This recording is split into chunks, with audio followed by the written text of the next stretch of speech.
morning student, welcome in your online class 8th class chapter 2 भूमि, मृदा, जल, प्राकृतिक वनस्पति और वन्य जीवन संसाधन। इसके पहले वाली क्लास में मैंने आपको भूमि और मृदा के बारे में बताया था और आज हम पढ़ेंगे प्राकृतिक वनस्पति का वितरण और प्राकृतिक वनस्पति और वन्य जीवन का संरक्षण कि हम किस तरह से कर सकते हैं। आइए कि प्राकृतिक वनस्पति और वन्य जीवन, प्राकृतिक वनस्पति क्योंकि प्रकृति से मिलने वाली सभी संपदा हमारे लिए बहुत उपयोगी है। तो प्राकृतिक वनस्पति और वन्य जीवन केवल स्थलमंडल कहाँ पाते हैं? केवल स्थलमंडल, जलमंडल और वायुमंडल के बीच एक संकरीय क्षेत्र में ही पाए जाते हैं, जिसे क्या कहते हैं हम? जैवमंडल। कि जैवमंडल किसे कहते हैं? कि स्थलमंडल, वायुमंडल और जलमंडल इन तीनों के एक संकरीय क्षेत्र में पाए जाते हैं, जिसे जैवमंडल कहा जाता है। जैवमंडल में सभी जातियां जीवित रहने के लिए एक दूसरे के ऊपर पूर्ण रूप से निर्भर रहती हैं। इस जीवन आधारित तंत्र को, एक दूसरे के ऊपर निर्भर रहने को ही हम क्या कहते हैं? पारितंत्र भी कहते हैं। वनस्पति और वन्य जीवन बहुमूल्य संसाधन है। वनस्पति और वन्य जीवन जो है ये बहुत कीमती है, क्योंकि हमारे बैलेंस को, हमारे प्रकृति से जानवरों को प्रकृति पे कि ये एक दूसरे को बैलेंस कर रहे हैं, ताल में बिठाकर चल रहे हैं। पौधे हमें इमारती लकड़ी, सबको पता है कि हमें पेड़ पौधों से क्या मिलता है? इमारती लकड़ी मिलती है। सांस लेने के लिए हमें ऑक्सीजन गैस मिलती है और फलों को उगाने के लिए हमें मृदा मिलती है, मेखला के रूप में कार्य करते हैं, भूमिगत जल के संग्रह में सहायता करते हैं, हमें फल, लेटेक्स, टारपिन का तेल, गोंद, औषधियां, पेड़ पौधे, कागज प्रदान करते हैं, जो आपके अध्ययन के लिए अत्यधिक आवश्यक है। आपको पढ़ने के लिए किसकी आवश्यकता है? कागज की। तो ये सभी हमें किसके द्वारा मिलता है? वनस्पतियों की, प्राकृतिक वनस्पतियों के द्वारा, पेड़ पौधों के द्वारा। पौधों की संख्या असंख्य उपयोग है, उनमें आप कुछ और जोड़ सकते हैं। वन्य जीवन के अंतर्गत ये तो हमने पढ़ा कि हमें पेड़ पौधों से क्या मिलता है, और वन्य जीवन कौन कौन से? कि वन्य जीवन के अंतर्गत जंतु, पक्षी, कीट, जल में रहने वाले जानवर आते हैं। उनसे हमें क्या मिलता है? दूध मिलता है, मांस मिलता है, खाल मिलती है, ऊन मिलते हैं। कीट जैसे मधुमक्खी हमें शहद देती है, फूलों के परागण में मदद करती है और पायतंत्र के अपघटन के रूप में एक महत्वपूर्ण भूमिका निभाती है। चिड़िया अपने भोजन के लिए कीटों के ऊपर निर्भर होती है। सबको पता है कि छोटे जंतु को खाता है, कि जो बड़ा जंतु होगा वह अपने से छोटे वाले जंतु को खाएगा। इसको क्या कहते हैं? खाद्य श्रृंखला कहा जाता है। और गिद्ध जो होते हैं वो मृत जीव जंतुओं को खाने के कारण अपमार्जक हैं और पर्यावरण को एक महत्वपूर्ण शोधक समझा जाता है। इसलिए प्राणी चाहे बड़े हों अथवा छोटे, सभी पारितंत्र को संतुलन बनाए रखने के लिए अनिवार्य है। कि कोई सा भी जानवर हो, चाहे वो छोटा हो चाहे वो बड़ा हो, सभी को एक दूसरे के ऊपर निर्भर रहना पड़ता है। यही एक तरह से पारितंत्र का निर्माण करता है। अब नेक्स्ट टॉपिक आता है कि प्राकृतिक वनस्पति। ये वनस्पति मुख्य रूप से तापमान और आर्द्रता पर निर्भर करती है। विश्व की वनस्पति के मुख्य प्रकार 4 भागों में रखा गया है, जैसे कि वन, घास स्थल, गुल्म और टुंड्रा। कि भारी वर्षा वाले क्षेत्रों में विशाल वृक्ष उग सकते हैं, जैसे कि आपके जहाँ पे बहुत अधिक बारिश होती है वहां पे विशाल बड़े बड़े वृक्ष अपने आप उग सकते हैं। इस प्रकार वन प्रचुर जल आपूर्ति वाले क्षेत्रों में ही पाए जाते हैं। कि ये वन जो सदाबहार वन होते हैं, इट मींस कि जो बहुत घने वन होते हैं, ये वहीं पाए जाते हैं जहाँ पे बारिश अच्छी होती है।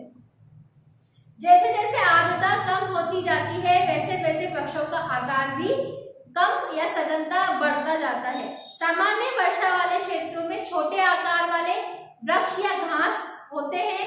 कम वर्षा वाले और शुष्क प्रदेशों में कटीली झाड़ियां और गुल्म उगते हैं। इस प्रकार के क्षेत्रों में पौधों की जड़ें भी काफी गहरी होती है। छोटी जो झाड़ियां वगैरह होती है ना, जहाँ कांटेदार होते हैं, तो वो क्या छोटे होते हैं, लेकिन उनकी जड़ें जो होती है वो काफी अंदर तक होती है और लसलसी सी गुदगुदी सी होती है।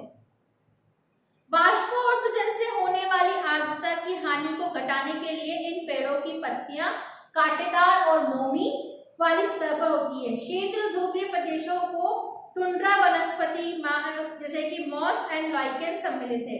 पिछली 2 शताब्दियों में विश्व में जितने लोग थे उस समय उनसे कहीं अधिक लोग हैं।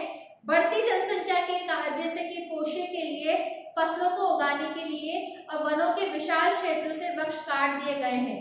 विश्व भर में वनों को आवरण तेजी से समाप्त हो रहा है। इसीलिए बहुमूल्य संसाधन के संरक्षण की हमें तुरंत आवश्यकता पड़ रही है, क्योंकि जनसंख्या बढ़ रही है। उसके परिणाम स्वरूप हमारी वन्य संपदा और जीव जंतु वाली संपदा ये खतरे में आ रही है। अब हम अगला टॉपिक पढ़ेंगे, प्राकृतिक वनस्पति और वन्य जीवन का संरक्षण, कि हमें इसकी रोकथाम किस तरह से करनी चाहिए, क्योंकि अगर जिस तरह से ये बढ़ रहे हैं उस तरह से ये हमें खतरे के निशान पर ला रहे हैं।